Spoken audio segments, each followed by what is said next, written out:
உலகெங்கும் உள்ள ஜெயா டிவி நேயர்களுக்கு காலை வணக்கம். நம்ம இன்னைக்கு பார்த்துக்கிட்டு இருக்கிறது பாரம்பரிய வைத்தியம். பாரம்பரிய வைத்தியத்தில் கருப்பை புழுக்கள் வெளியேறதுக்கான மருத்துவம்.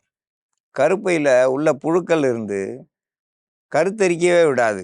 நிறைய பேருக்கு சொல்லுவாங்க, எனக்கு குழந்தை பிறக்கல, உள்ளே இருக்கிற புழுக்கள் அந்த உயிரணுக்களை கொன்னுடும் அல்லது தின்னுடும். அது சரி செய்யறதுக்கான மருந்து தயாரிக்கும் முறையை பார்க்க போகிறோம். வெத்தலை, அருகம்புல், நாட்டு இலந்த பழம், கிராம்பு, ஏலக்காய், இதெல்லாம் கூட்டு கலவையாக சேர்ந்து இப்போ நம்ம மருந்தாக தயாரிக்க போகிறோம். கருப்பை புழுக்கள் வெளியேற கருப்பையில புழு இருக்குது அப்படின்றது எப்படி தெரிஞ்சுக்கிறணும் அப்படின்னாக்கா, அவங்களுக்கு மாத ஒழுக்கு ஒரு சிலருக்கு 15 நாளைக்கு ஒரு முறை வெளியாகிக்கிட்டே இருக்கும். ஒரு சிலருக்கு மாத ஒழுக்கு சரியாவே வராது. 6 மாசத்துக்கு ஒரு வாட்டி, 3 மாசத்துக்கு ஒரு வாட்டி, 4 மாசத்துக்கு ஒரு முறை அப்படி மாத ஒழுக்கு சரியா இல்லாம இருக்கும். அவங்களுக்கு கருத்தரிக்கிறது அப்படின்றது சீக்கிரமாவே கருத்தரிக்காது. அதே நேரத்துல அவங்களுக்கு சீக்கிரமா அத மீறி தவறி ஒரு சிலருக்கு கருத்தரிக்கிற அந்த காலத்துல முட்டைகள் சீக்கிரமாவே வெடிச்சிரும். உள்ளுக்கையே கருமுட்டைகள் வெடிச்சு சிதறிரும். அப்படி சிதறிடுச்சுனாக்கா அணுக்கள் உற்பத்தியானாலும் குழந்தை தரிக்கிற தன்மை வந்துச்சுனாலும் இந்த புழுக்கள் உள்ள இருக்கிறதுனால, கிருமிகள் இருக்கிறதுனால சீக்கிரமா வெடிச்சு அந்த கருமுட்டையை சாக வச்சிரும். அப்பனாக்கா குழந்தை பிறக்கிற தன்மை இல்லாம போயிரும்.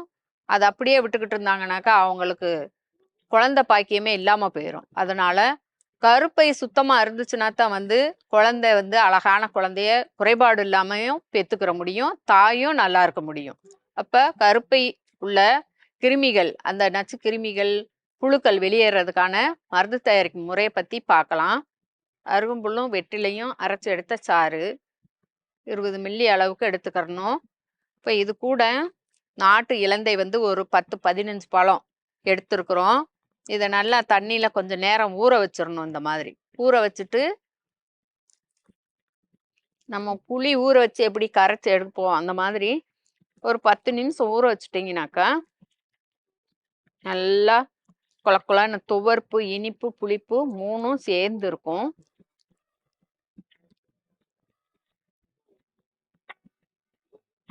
நல்லா சுத்தம் பண்ணி எடுத்துட்டோம். இப்போ இது கூட இந்த மருந்தை ஒன்றா சேர்த்துடணும். அருகம்புல்லும் வெற்றிலையும் அரைச்ச சாறு கூட சேர்த்துக்கிறணும். இந்த பழத்தோட தனித்தனியாக அரைச்சி நீங்கள் இதை ஊற வச்சு எடுத்து அதுக்கப்புறம் தான் ஒன்று சேர்க்கணும். ஏலக்காய் பொடி ஒரு சிட்டிகை, கிராம்பு பொடி இதுவும் ஒரு சிட்டிகை கூட கலந்துடலாம். இது மாத ஒழுக்கு 15 நாளைக்கு ஒரு முறை வருது அப்படின்னாக்கா, அந்த மாத ஒழுக்குக்கு முன்னாடி நீங்கள் ஒரு 3 நாள் குடிச்சிருங்க. இப்படி 3 முறை மாதவிடாய் ஆகுறப்பெல்லாம் ஒரு 3 நாளைக்கு தயார் பண்ணி நீங்கள் வெறும் வயிற்றில் நீங்கள் குடிச்சிட்டிங்கனாக்கா, அந்த கருப்பைக்குள்ளே இருக்கிற நச்சு கிருமிகள்லாம் மாத ஒழுக்கோட சேர்ந்து எல்லாமே வெளியே வந்துடும். அதுக்கப்புறம் கருப்பை சுத்தமாயிரும். அதுக்கப்புறம் நீங்கள் இயற்கையிலேயே கருத்தரித்து அழகான குழந்தை பெற்றுக்கிருவீங்க. கருப்பையில் இருக்கிற நச்சு கிருமிகள், புழுக்கள் வெளியேறதுக்கு இது ஒரு சிறந்த மருந்து. கருப்பை புழுக்கள் வெளியேறதுக்கான மருந்து வெத்தலை, நாட்டு இலந்த, அருகம்புல், ஏலக்காய், கிராம்பு இதெல்லாம் கூட்டு கலவையாக சேர்ந்து மருந்து அரைச்சி எடுத்து வச்சுருக்காங்க. இதை அப்படியே குடித்தா போதும், வயிற்று வலி சரியாகும். அந்த கர்ப்பப்பை சுத்தமாயிட்டே இருக்கும். அவங்க சொன்ன மாதிரி மாதவிடாய் வர்றதுக்கு 3 நாளைக்கு முன்னாடி தொடர்ச்சியாக 3 நாள் சாப்பிடுங்க. இது மாதிரி 3 மாதம் சாப்பிட்டிங்கன்னா கருப்பை சுத்தமாயிரும். கருப்பை சுத்தமாகிறதுக்கு இது ஒரு சிறந்த மருந்து. இந்த மருந்தை பயன்படுத்தி பயன்பெற வேண்டும் என்று கேட்டுக்கொள்கிறேன்.